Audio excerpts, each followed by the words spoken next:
The loss of faith among our elite communicators is a bad thing for one reason only. And I've talked about this a lot, the fact that we're going through a period when the arts are uncannily dead. I mean, there's really nothing good going on. And this tells us something about the nation's soul, not that it's dead, but simply that it's kind of, let's say, in hibernation. Something has gone wrong. There's some kind of expression that's not coming out. Music sucks. Nothing new or interesting is happening in the music. The movies are basically over. That doesn't mean there are no good movies. It just means that the kind of excitement that the movies used to generate in the old days is gone. The golden age of TV is over. Again, that doesn't mean there's no good TV, but if you can remember back to 2000 when Sopranos and The Shield or things like Game of Thrones and everybody was just riveted to that. You didn't have enough time to watch the TV that was coming out. That's what it's like when the arts are really cooking, and that's not happening now. There are not a lot of books that are innovative, except for The Woman Underground. I may have mentioned that that's coming out, and you want to pre-order that right away. A very subtle recreation of the classic mystery novel, so you want to take a look at that. But one, I think I'm trying to send subliminal messages here. But one area that is actually thriving is horror movies. And this is partly just commercial. They're cheap to make. Kids like them, young people like them. And fear is the easiest emotion to elicit, especially jump scares, what they call in Hollywood boo scares sometimes, which is just when something suddenly pops out at you, or the phone rings and they pump up the volume so it startles you. My little grandson is 3 years old. He can jump out from behind a door and go boo, and it will startle you in exactly the same way. It is not a hard thing to do. But that doesn't mean the fact that these horror movies are coming out doesn't say something about where we are, and that the movies themselves, artists can't help but say something about where they are. Even bad artists say something about where we are. They just can't help it because that's what artists do. They are a soul in time expressing the experience of the human soul in time. Now, I hate horror movies. I like suspense movies, I like ghost movies, I like spooky movies, scary movies, but I hate movies that use gore and disgust and jump scares to get at me because I feel they're cheap and easy and they don't really do anything for me. They don't move my consciousness in any way. And so I fall behind when it comes to horror movies. So to catch up, I chose 3 films I'd heard about and I'd heard different people say different things about. Two of them got good reviews, one not so much. The first one, and they all had one thing in common, which was really interesting to me, and I didn't know this before I started watching them, but the first one was Exorcist Believer, and this is an attempt to reboot the original Exorcist, of course, which came out a long time ago and was based on a novel by William Peter Blatty. In this one, 2 girls get possessed.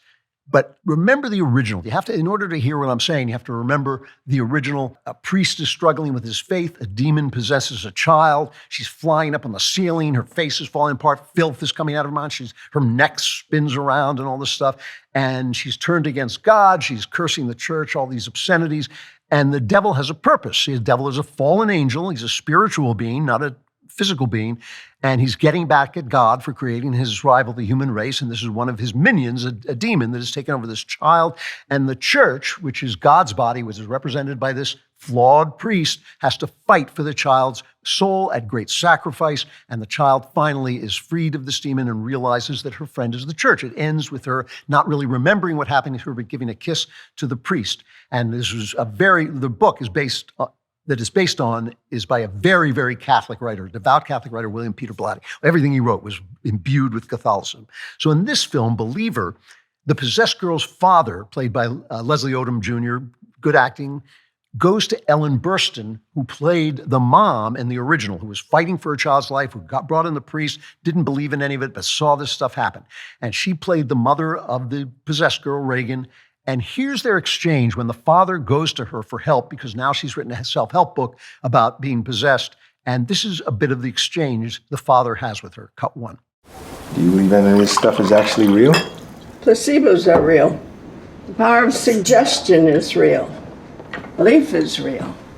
I think what you're asking me is if I believe any of this stuff will really help your daughter. But what you should be asking is if you believe it.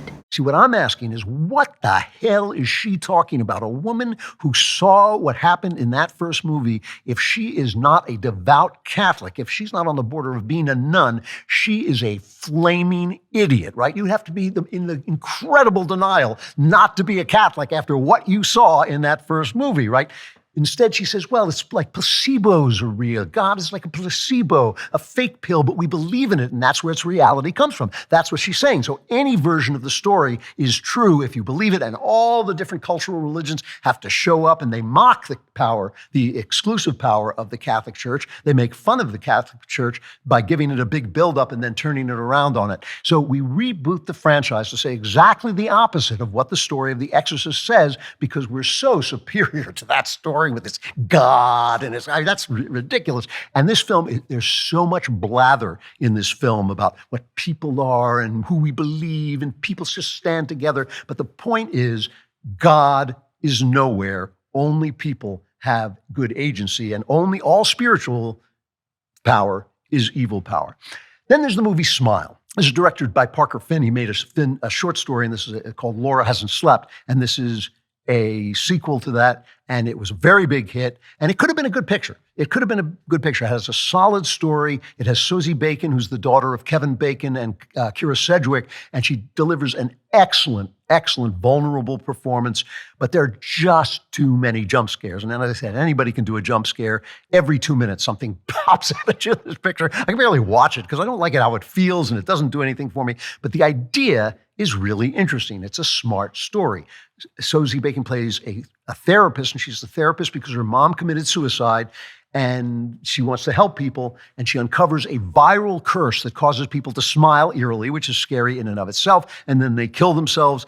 And the film says something true, that psychiatry dismisses the idea of spiritual evil and thinks that it is internal and thinks it's basically just a mind thing. And it misses the truth that evil is real. So Bacon's character is ultimately helpless because there's spiritual evil, but no spiritual good. And this is, by the way, I've talked about this once before. This is a strain in movies that you can see this idea of psychiatry. When Psycho was made in the 1960s, psychiatry was all the rage. And so the psychiatrist comes on and explains everything. And he's the voice of authority. And then by the time Halloween is made in the 70s, the psychiatry says, I saw, Michael Myers, and he's just evil. There's nothing I can do about evil because I'm just a psychiatrist. And then by the time he gets the Silence of the Lambs, the psychiatrist is the evil because he's a materialist. He's a cannibal, which is the most materialist you can get because it turns human beings to meat. So in this movie, Smile, they're telling you the psychiatrist has no power, but there's also no other power. I don't think anybody mentions God. I don't think anybody talks about God. There is just a quote-unquote entity, a demonic power that has this power over people. But even that is almost a physical thing. There's just evil, and there's really no good. And that finally is true of Long Legs, too, the third movie I watched. This is directed and written by Osgood Perkins, who is the son of Anthony Perkins, who was, of course, the star of Psycho. He was Norman Bates in Psycho, and it has Micah, I believe her name is pronounced, Monroe from It Follows, and Nicolas Cage is the bad guy. Now, this film was vastly overpraised.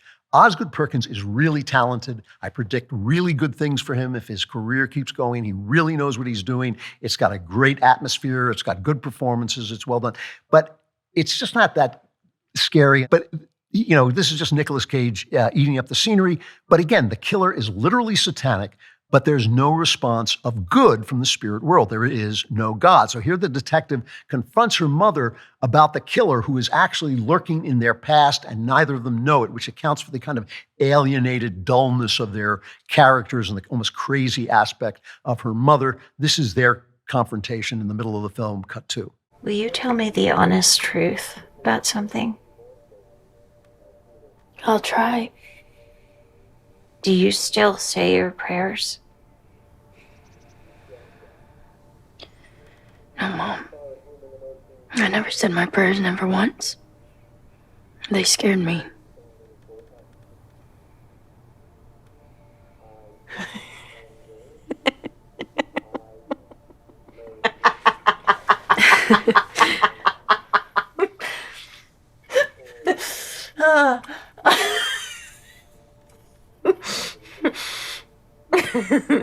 What's so funny?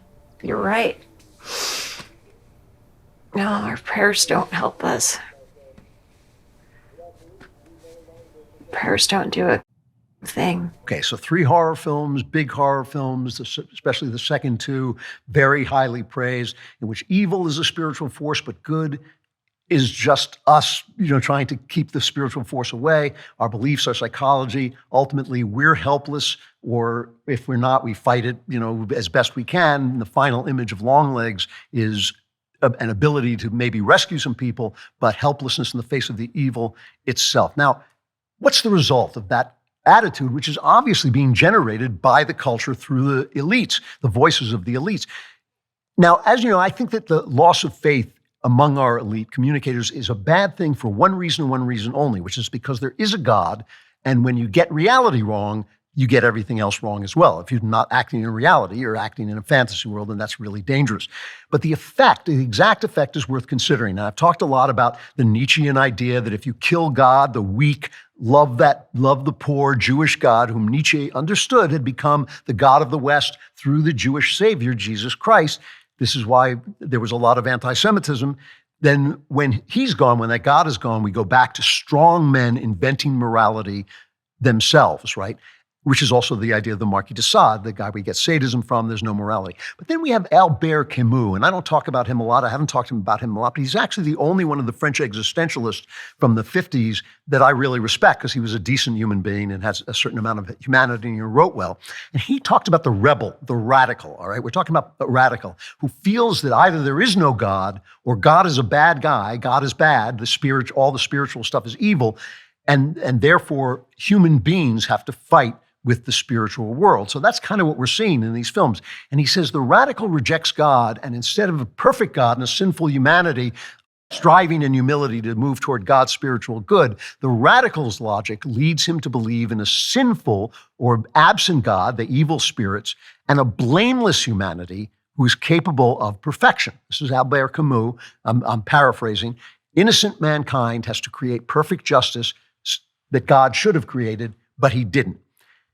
And this is what Camus says. He says, from the hour when the Marquis de Sade absolutely rejected God, progress has consisted in gradually enlarging the stronghold where, according to his own rules, man without God brutally wields power. So our own innocence against God's cruelty means we have to wield power, including murdering people and oppressing anyone who opposes our goodness. And Camus says, where once the tyrant raised cities for his own greater glory, now we build slave camps under the flag of freedom. Slave camps under the flag of freedom, and massacres justified by philanthropy, says Camus. So you look at these movies, you see a spiritual evil, essentially the bad God, and only mankind, perfectible mankind, is there to stop it. This is why in these horror films, even though they don't know it, even though they don't know this was expressing, the ultimate jump scare is tyranny.